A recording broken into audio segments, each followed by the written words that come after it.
A aplicação localizada de herbicidas oferece economia e eficiência para os produtores. Mas será que essa técnica é tão eficaz quanto a aplicação convencional em área total? E como o uso de drones amplia a janela de aplicação e reduz custos? Eu conversei com Guilherme Dressano para entender essas questões e descobrir quais culturas se beneficiam mais dessa tecnologia e em quais cenários ela não é indicada. Confira os detalhes a partir de agora. Guilherme, explica pra gente o que é e como tem sido feita a aplicação localizada de herbicidas. Sim, vamos lá. Então, a aplicação localizada de herbicidas é uma tecnologia relativamente nova que tem sido adotada pelos clientes para que a gente faça um tratamento mais específico somente onde existe as infestações, onde existe uma variação no campo que se queira tratar de uma forma diferente do restante da área inteira. Certo. E a aplicação localizada, ela possui a mesma eficiência no controle das plantas daninhas do que a aplicação em uma área total, em relação também à eficiência operacional? Essa é uma pergunta que a gente sempre recebe também, né? E é lógico que, como tudo dentro da área agronômica, depende, né? Mas a nossa experiência, aí nos últimos anos, a gente já tem feito isso em áreas comerciais, né? Já tem oferecido isso em diferentes formatos, esse tipo de serviço, né, como um produto, e a nossa experiência mostra que sim, a aplicação localizada, ela permite que você atinja níveis de eficiência nas mesmos parâmetros da aplicação em área total. É lógico que aí, para que isso aconteça, você precisa seguir todas as diretrizes, né, e todas as recomendações técnicas e seguir todos os parâmetros que o recomendante traz, né, para o cliente, né. Então, via de regra, a aplicação localizada é uma aplicação mais técnica, né? Então ela precisa ter uma supervisão técnica, né? Um conhecimento agronômico mais próximo do cliente para que ela possa surtir esse efeito, né? Mas se esses parâmetros forem seguidos, a gente sim consegue atingir os mesmos níveis de eficácia com a aplicação convencional em área total. Certo. Guilherme, a janela de aplicação localizada via drone, ela é maior do que a aplicação terrestre convencional? Então a gente tem diferentes conceitos aqui, Aline. Então, a aplicação localizada não necessariamente é só feita via drone, tá? Então, a gente tem diferentes formas de fazer isso. Por exemplo, você pode fazer usando mapas em que você mapeia a área com drone. Então, você sobrevoa a área com o drone. A partir desse sobrevoo, você coleta imagens. Essas imagens são transformadas em um mapa de aplicação. E esse mapa ele é transferido para um pulverizador normal, um pulverizador terrestre, para fazer a aplicação localizada. Quando a gente pensa em aplicação por drone, a janela de pulverização ela tem um aspecto positivo e um aspecto negativo. Qual que é o aspecto negativo? O aspecto negativo é que aplicações com drone elas estão mais sujeitas a condições climáticas mais favoráveis, né? Então, se você pensar do ponto de vista de clima, de temperatura, de condição de vento, a aplicação com drone ela tem algumas limitações em relação à aplicação convencional terrestre. Porém, do ponto de vista operacional, ela traz uma vantagem, que é o fato de você não precisar ter um solo seco, né? Porque você está fazendo uma aplicação aérea, então você não precisa ter uma condição em que o solo esteja seco e que a cultura esteja já com as folhas secas para fazer essa pulverização, né? Então, somando esses dois fatores, né, o positivo e o negativo, via de regra, a aplicação com drone ela tem uma janela mais favorável do que a aplicação terrestre. Uhum. Em média, qual a economia que a aplicação localizada ela proporciona quanto ao volume de herbicidas utilizado e quanto Tá. isso pode representar no custo de produção, Guilherme?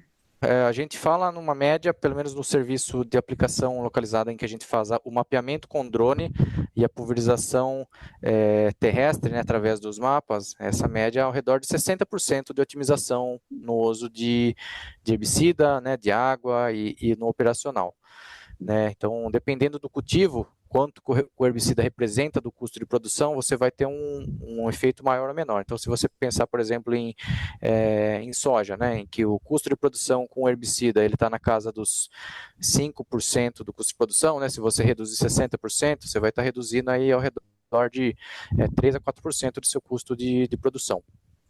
certo? E quais seriam as outras vantagens da aplicação localizada?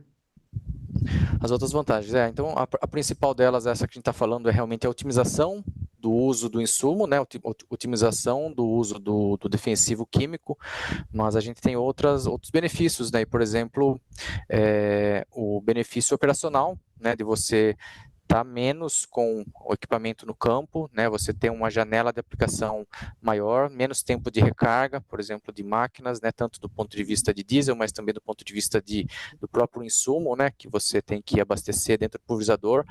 A gente tem um benefício também super importante, né? E cada vez mais a gente tem trazido esse benefício, que é o benefício de sustentabilidade, né? Então, a partir do momento em que a gente deixa de usar ou a gente reduz o nosso uso de defensivos químicos, você está trazendo um benefício para o ambiente, né? Então, deixando de usar produto onde você não precisaria e usando somente o produto onde realmente ele se faz necessário.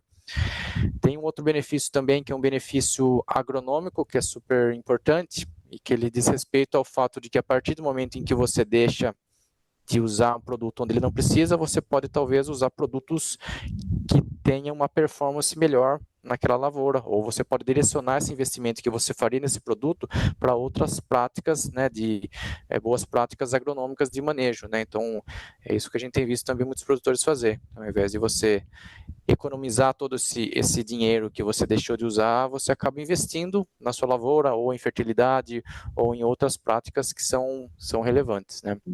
Então, eu diria que são esses benefícios, além da economia por si só, na economia do insumo, a gente tem benefícios ambientais, de sustentabilidade e benefícios também agronômicos.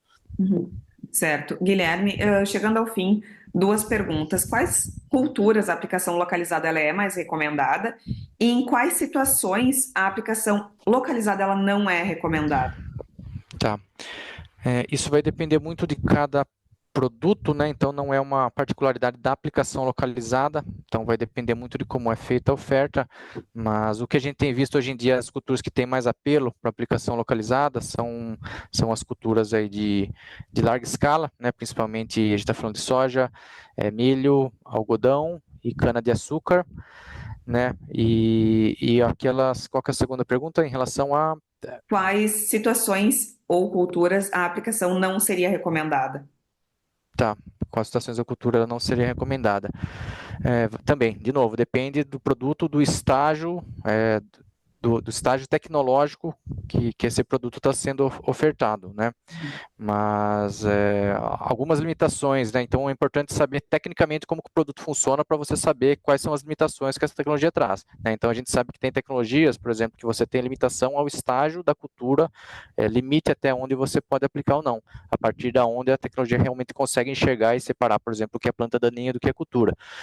A gente sabe também que tem limitações, por exemplo, em relação a se você tem áreas que têm infestações muito altas e de forma distribuída no campo inteiro, não vale a pena você fazer, por exemplo, um mapeamento e gerar um mapa de aplicação, né? Então, esse tipo de cenário tem que ser avaliado e entendido com cada empresa ofertante, né? Com quem desenvolve a tecnologia para saber os cenários e as condições em que ele melhor se aplica, né? Então, por isso que eu comentei que é uma decisão bastante técnica, né? A gente tem que entender realmente como o produto funciona para poder posicioná-lo da forma correta.